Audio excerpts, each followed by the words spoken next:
The Girl Who Never Was, the 103rd Doctor Who main range Big Finish release, first released in 4 parts across CD and download on the 3rd of December 2007, and written by Alan Barnes. This would also be the departure story for Charley Pollard, voiced by India Fisher, and at least her last story, at least with the 8th Doctor.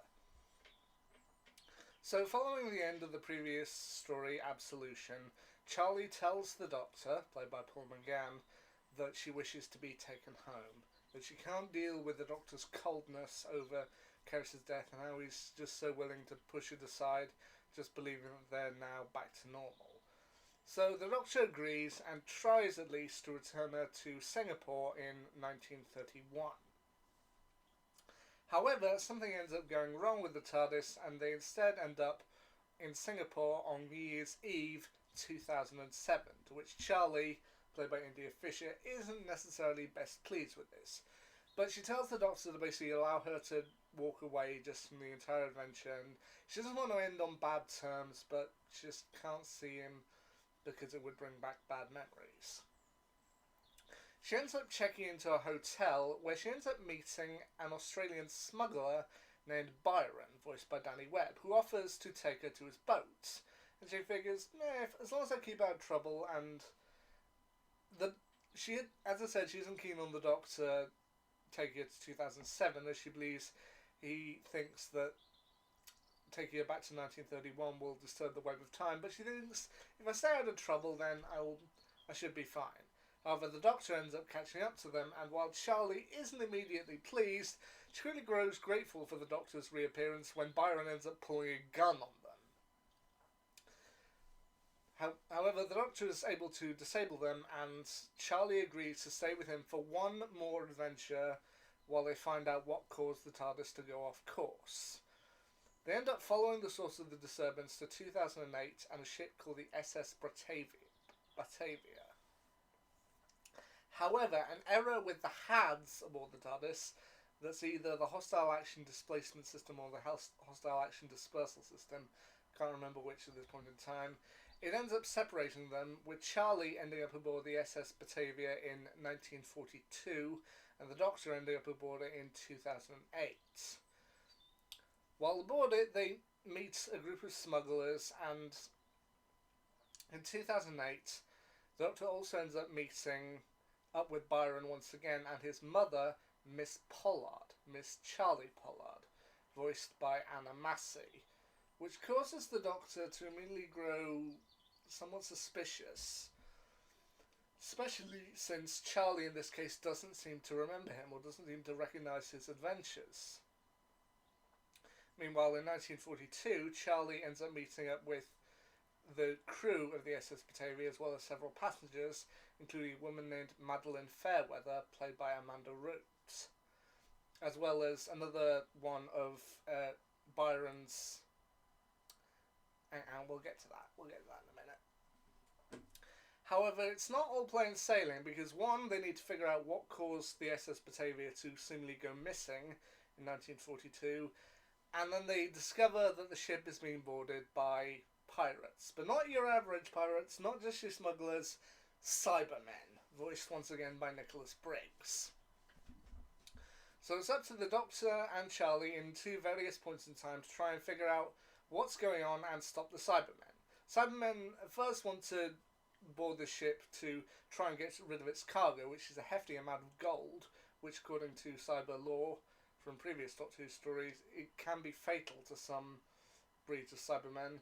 But also, of course, they want to try and convert all the people on board the ship, including briefly turning Charley into the Cyber Planner, with the Cyber Planner occupying Charley's brain and taking her over, to which the Doctor has to work with a crew, including not only Byron, but also his second-in-command Curly, played by David Yip, and Borthwick, played by Robert Duncan. Ultimately, the Doctor knows the history has to play out a certain way, including warning Borthwick, who at one point tries to tell the passengers, "Come on, we need to get into the lifeboats, we need to escape off this boat immediately." The Doctor tells him, no, you can't go, you can't use the lifeboats, because I know if you don't stay on this ship, then you're not going to get out of here alive. To which Borthwick ignores him, ends up jumping overboard, and ends up apparently being taken out by a sea mine. Ugh, grisly. The other thing they eventually find out is that in 2008, the woman who said she is Miss Pollard, Byron's mother, she isn't actually Charley.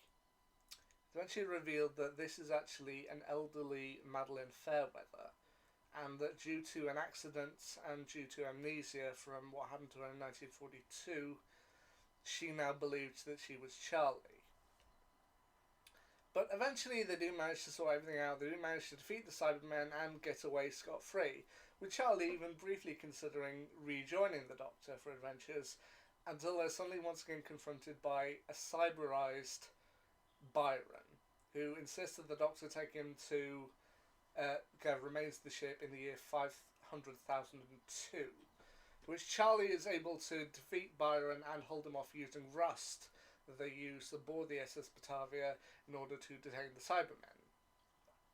But once again, when she starts running back to the TARDIS with the Cyber Empire crumbling around her, the HADS activates and end up leaving without her, leaving Charley stuck in the year 500,002. The Doctor, meanwhile, is returned back to Singapore in 2008, where he briefly meets up once again with a hotel receptionist, asking her if she's seen Charley, if she knows of this particular woman.